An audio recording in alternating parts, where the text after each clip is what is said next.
We're just hours away from the new year, and this video might be essential to you if you're a Tolkien reader. Hey everyone, this is James from Brewing Books. Before we begin, I'd like to thank all of you people who keep on supporting this channel by liking, commenting and subscribing. So thank you very much. Although in my previous video I extended my best wishes for the new year, I couldn't resist making another video which might be of interest to anyone who, like me, will soon begin their yearly Tolkien reading marathon. And probably the most popular question asked within the Tolkien community is the order in which to read the books. Now this will primarily focus on the Middle-earth stories, as there's a more of a sequential and chronological order in the books. So this is my own personal reading order recommendation to anyone who is just starting out to read their first Tolkien book. So without question, your first book should obviously be The Hobbit. It's the most accessible of all the, shall we say, Middle-earth books. The language is flowing and it's a really fantastic introduction to Middle-earth. Its lands, places, characters, and even introducing some of the initial fragments of the wider geopolitical narratives that are then to be developed further in The Lord of the Rings. So The Hobbit should be your first go-to book. Next up, obviously, The Lord of the Rings. Starting off with The Fellowship of the Ring, The Two Towers and The Return of the King. Now, having read The Hobbit beforehand will ease you into the story of The Lord of the Rings. Naturally, the tone and style of writing is elevated. The characters are much more numerous, the locations more expansive, and the themes and motifs of the book are much more complex and elaborate than The Hobbit. But ultimately, this is the most natural literary bridge, so to speak, between the two books. And your understanding and grasp of Middle-earth can only strengthen as you eventually progress and venture further into the darker, much more complex stories from the first age. So after reading The Lord of the Rings, you must read Bilbo's Last Song, which is a beautiful poem written by Tolkien, which acts almost like an unofficial epilogue to The Lord of the Rings. And it brings to a close the final chapter of this master work. It's a very short read, but its impact is profound. I now find myself unable to move on from The Lord of the Rings before I actually read this first. Okay, and after that, I like to dip my fingers into this particular copy of Tales from the Perilous Realm. More specifically, the volume on the adventures of Tom Bombadil.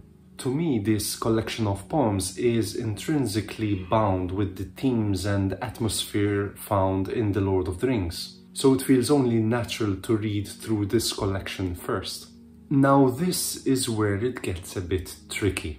If you're new to reading Tolkien and have just finished The Lord of the Rings and are craving to read more about the characters and places that you've just read about, here's what I suggest you to do. Pick up your copy of Unfinished Tales and for now just skip parts 1 and 2 and dive straight into parts 3 and 4, which are all about the Third Age. It might sound off-putting at first, but I find it to be quite a natural progression from having read The Lord of the Rings to jump straight back into the stories, tales and characters from that particular age. If, however, you want to tackle Unfinished Tales as a complete book, then simply skip this step and jump straight into the dark and murky waters of the Silmarillion. Now, tread carefully here. The Silmarillion is famous, or notorious rather, for its complex tapestry of interconnected narratives, which is further complicated by its archaic style of writing. However, in another video, I express my undying love and appreciation for this masterpiece. But if this is your first time reading this book, this shouldn't discourage you. If you've left off from The Lord of the Rings, you should have enough background information and knowledge to pick up on a lot of details found in this book. My suggestion, as it has always been to people who have asked me, is to stick with the reading. Read the Silmarillion in its entirety, even though it feels as if you're missing out on a lot of details.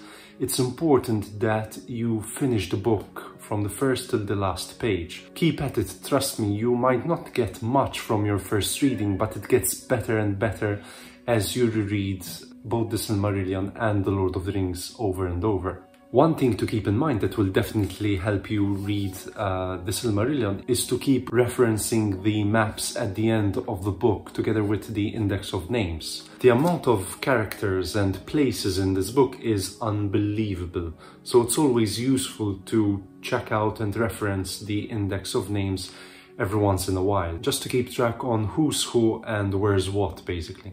Now come the three great tales. The most obvious choice for a first read is to tackle The Children of Húrin. It is a standalone narrative, and out of the three is the least intrusive and fragmented when it comes to notes and accompanying commentary about the story and how it came to be written. Now, some people have found that reading The Children of Húrin is an easier way before actually tackling the Silmarillion. And in fact, the Silmarillion contains the story of the Children of Húrin in a much compressed version. And whilst it's true that the Children of Húrin will provide a good path before tackling the Silmarillion, I personally recommend reading the Children of Húrin after having read the Silmarillion. That way you'll get a much better sense of the story and its scope within the wider context of the Silmarillion. But it's ultimately your decision which one you decide to read first. Next up, as with the order of publication, you should read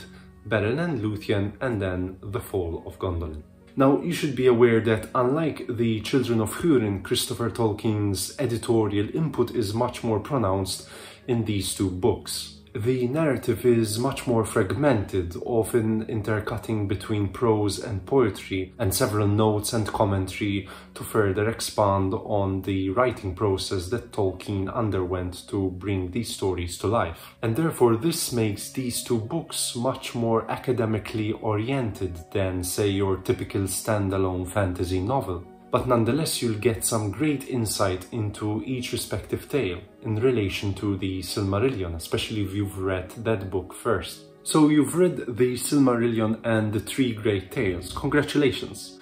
Now it's time to head back to Unfinished Tales. So unless you've ignored the previous step and dived into parts 3 and 4 of Unfinished Tales, now is the time to go back and head to parts 1 and 2.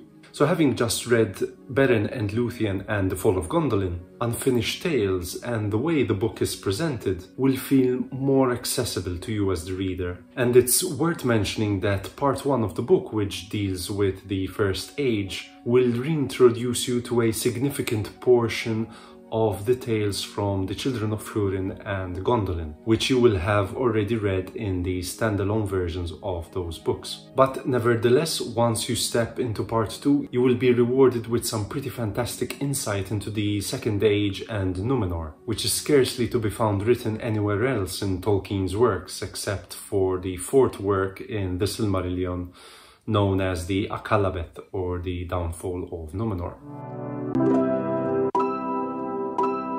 And that should be it. We should have covered all of the major works that talk about Middle-earth, which Tolkien in one way or another has written directly. There are of course all of the companion books, which have been written by several authors, that feed further insight into Tolkien's world and writing. But that's for another time. So let me know in which order you prefer to read Tolkien's books. And in the meantime, thanks again for watching.